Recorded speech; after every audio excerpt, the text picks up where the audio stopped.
تاکہ اقوام عالم کے ساتھ اور عالمی سیاسی قیادت کے ساتھ ہمارا رابطہ رہے. خود پاکستان کے اندر کی پارلیمنٹری کمیٹی میں ہمیں یہ اعزاز حاصل ہے کہ کشمیری قیادت، چاہے وہ آزاد کشمیر چیپٹر ہے یا مقبوضہ کشمیر چیپٹر ہے، وہ بھی ہماری کمیٹی میں تشریف لاتے رہے اور ہم نے ان کی آراء سے استفادہ کیا ہے، ان سے رہنمائی حاصل کی ہے. ہمارے محترم صاحب موجود ہیں یہاں پر، میرے دفتر کو انہوں نے اعزاز بخشا ہے. فائز صاحب نے ہمارے دفتر کو اعزاز بخشا ہے، بارہ کشمیری قیادت نے ہمارے دفتر کو اعزاز بخشا ہے. اور اس حوالے سے یقیناً اس مسئلے کی ایک اہمیت کے پیش نظر آج آپ دیکھ رہے ہیں امریکی صدر اوباما نے ہندوستان کا دورہ کیا.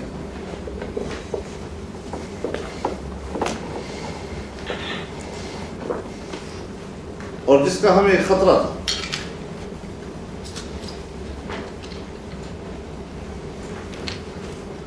ہمیں ایک امکان پیدا ہو گیا تھا کہ اس دورے میں وہ ہندوستان کو سلامتی کونسل کا مستقل ممبر بنانے کی حمایت کریں گے. چنانچہ وہی ہوا. اب اس حوالے سے بنیادی سوال یہ ہے کہ جو ملک جس سلامتی کونسل کے قرارداد پر عمل درآمد کی راہ میں 60 سال سے رکاوٹ ہے، اسے اس کی سزا دینے کی بجائے اسے انعام سے نوازا جا رہا ہے.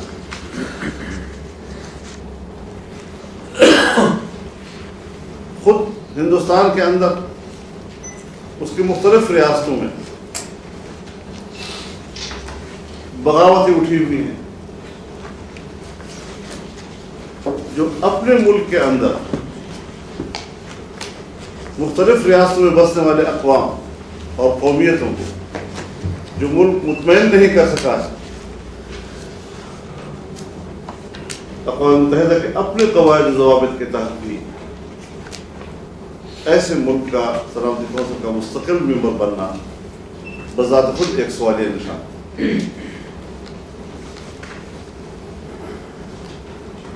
تو اس حوالے سے بھی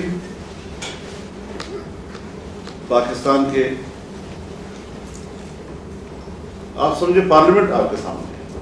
کشمیر کے حوالے سے پارلیمنٹ کی تمام پارٹیوں کی نمائندگی اس میں موجود ہے، لیکن کشمیر کے حوالے سے اپنے پارٹی پالیٹکس سے بالاتر ہو کر خالصتاً ایک قومی جذبے کے تحت اس کے اراکین اپنا کردار ادا کر رہے ہیں.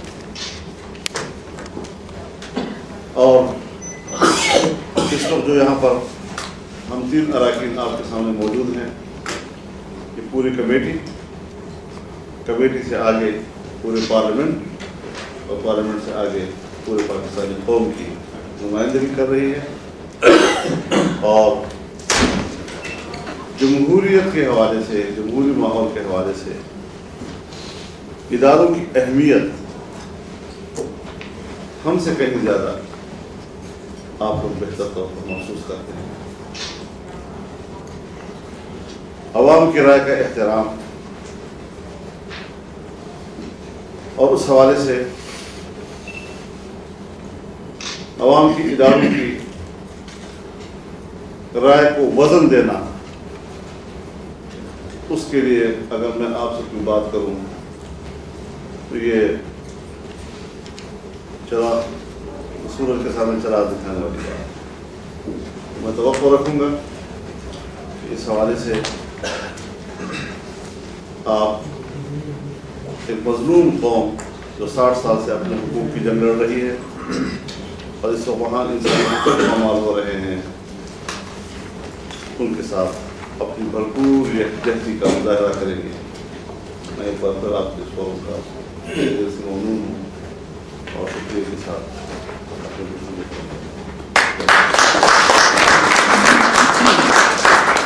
Thank you very much, Maulana Sahab. Can I just make a few points in English, which I have just written, and if I miss some points, I hope Khurram Dasgir and Ahmed Maksi will help me to do it, and other friends here.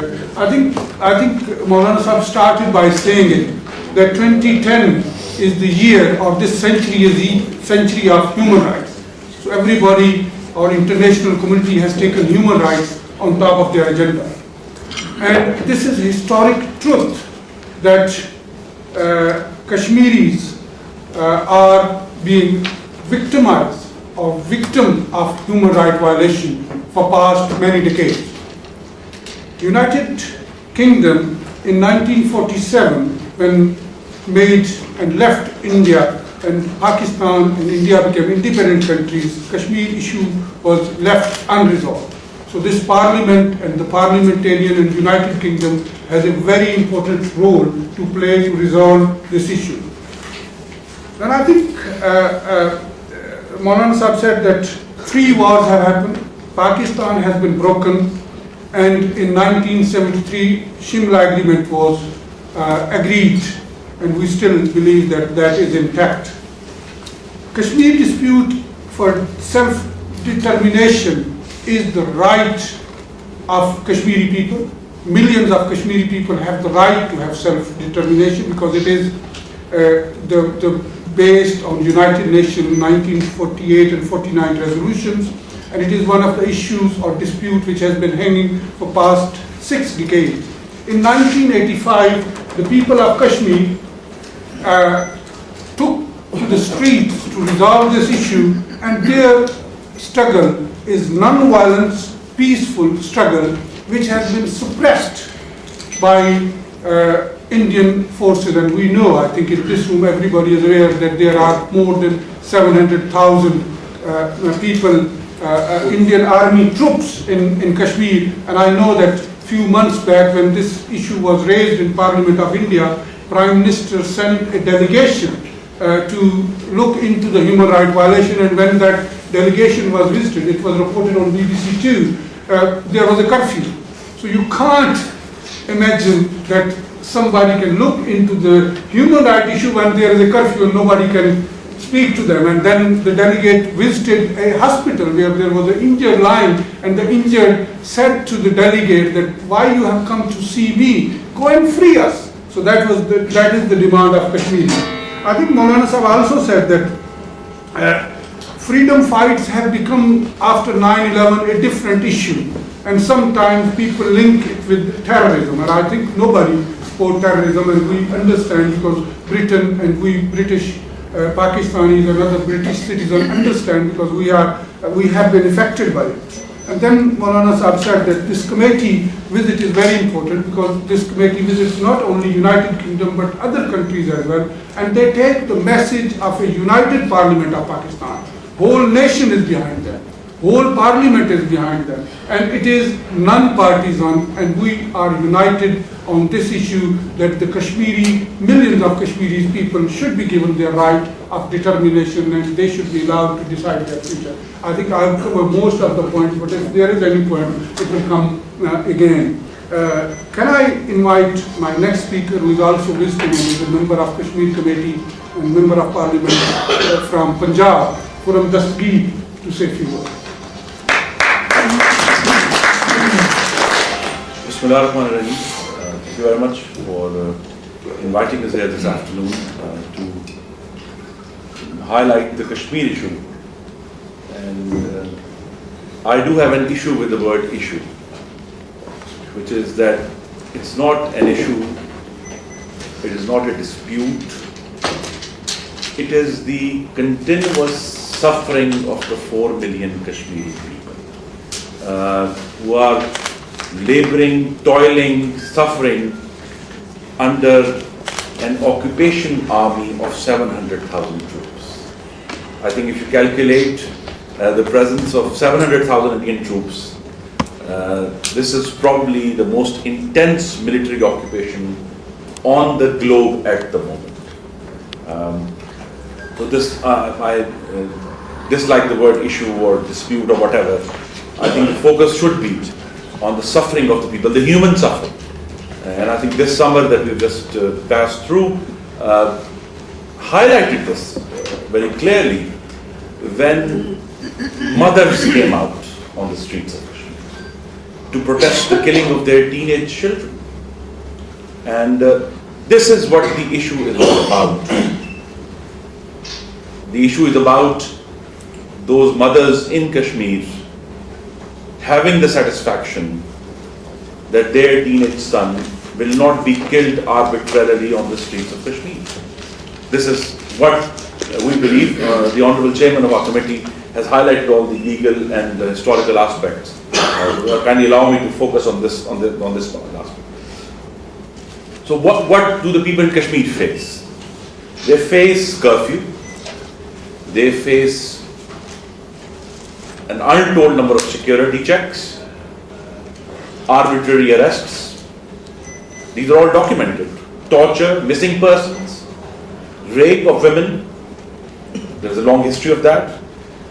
Extrajudicial killings, and resultantly mass graves. So if there is an issue, this list is the issue. And why these things are happening in Kashmir decade after decade. And yes, there are issues in other countries, including Pakistan also. But in Kashmir, the matter is systematic. There is an Armed Forces Special Powers Act under which any member of the Indian Armed Forces can practically do anything. They can kill people, they can torture people, and they are not accountable to law, which in any other part of India they would be, but they are not in Kashmir. There is this issue of Public Safety Act under which people could be arbitrarily arrested for up to 2 years. The President of Kashmir Bar Association was recently arrested under this law, Public Safety Act. There are media restrictions. And I will also point out that this issue is now getting echoes in the economy of Kashmir. Like in 2008, in the aftermath of the Amarnath Yatra Trust being allotted an amount of land, and there were protests, some people in Jammu stopped fruits of trucks filled with Kashmiri fruits from going into the Indian mainland. And the result was that for the first time, and probably in my memory, I don't know, people here might have a longer memory of that, one heard the slogan on the streets of Kashmir, Teri Mandi, Meri Mandi, Rawalpindi, Rawalpindi. There is also the issue of water resources of Kashmir, the pollution of those resources. So the problem is very much there. The reason we are here is that we feel that absence of international criticism of these abuses in Kashmir is emboldening India to continue these, we hope, are aberrations under the Indian Constitution. So there should be international criticism. Pakistan is facing criticism. I'll be very open about this. On a host of issues, like the most recently, under the blasphemy law, a Christian woman was sentenced and later pardoned. So I wish that the amount of attention that was paid to that case, which is an outrage, yes, there are outrages in every country, but I beg you to consider that these are not systematic outrages. In Kashmir, there is a systematic abuse of that population. And it is that systematic abuse that we want to highlight and want to end.